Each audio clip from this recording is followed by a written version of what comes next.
Hi, this is Rebecca Z. Artist from Myrtle Beach, South Carolina, and I'm here with a quick tip for you. If you happen to be a watercolor artist who gets frustrated when you get down to the nibs of your tube with how to get all of that paint that you know is in there out, I have a great tip for you. This was shared with me by another generous instructor, Marian O'Shaughnessy, and I think she got that from someone else. And so here we are. That's what we do, right? As artists and as instructors, we try to share what we know and enrich your watercolor experience that way.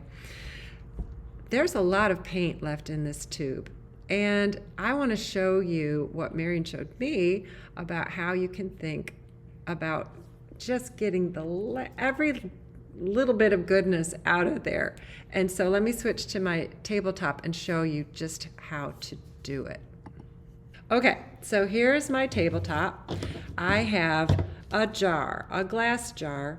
Actually, this is a plastic jar. You could use a glass jar too, and it's got a lid on it. So I've unscrewed the lid. I got these jars on Amazon, and you could too, and I'll try to put the link in there for you. But what you do to do this process is you just cut this tube into little pieces. And I would do so with a paper towel or something kind of underneath you.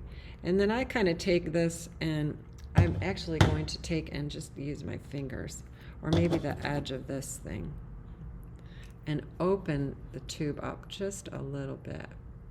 Your pliers might even help you kind of open this up. Yeah, just to kind of open it up a little bit.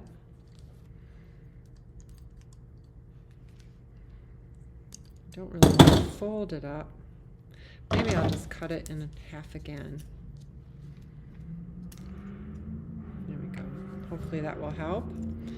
And in so doing, you can think about shaking this up. I've got two different types of green gold in here.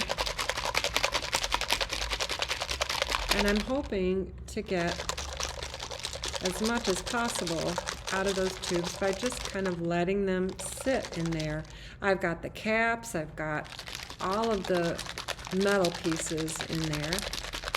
And Marian tells me that she's done this with tube after tube after tube, and she ends up with quite concentrated, large quantities of puddles of color that you could pour out on your palette or dip your brush into directly if you wanted to.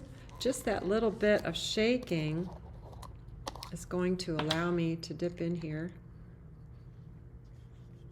and get kind of a beautiful green gold yellow. When it's very dilute, this is what green gold looks like, which is why it's such a versatile color. But I'm going to let this steep in there a little bit longer and hopefully get every little bit of goodness out of there. So I hope that's a little tip that you can use and hopefully profit from. Maybe save yourself from purchasing quite so many tubes of color when you run out. If you want more tips and tricks, I would love to welcome you to my Hummingbirds in the Hibiscus class right here. And we'll be painting that image online. The link is in my bio on Instagram, and it will be in the comments below. So I hope to see you there.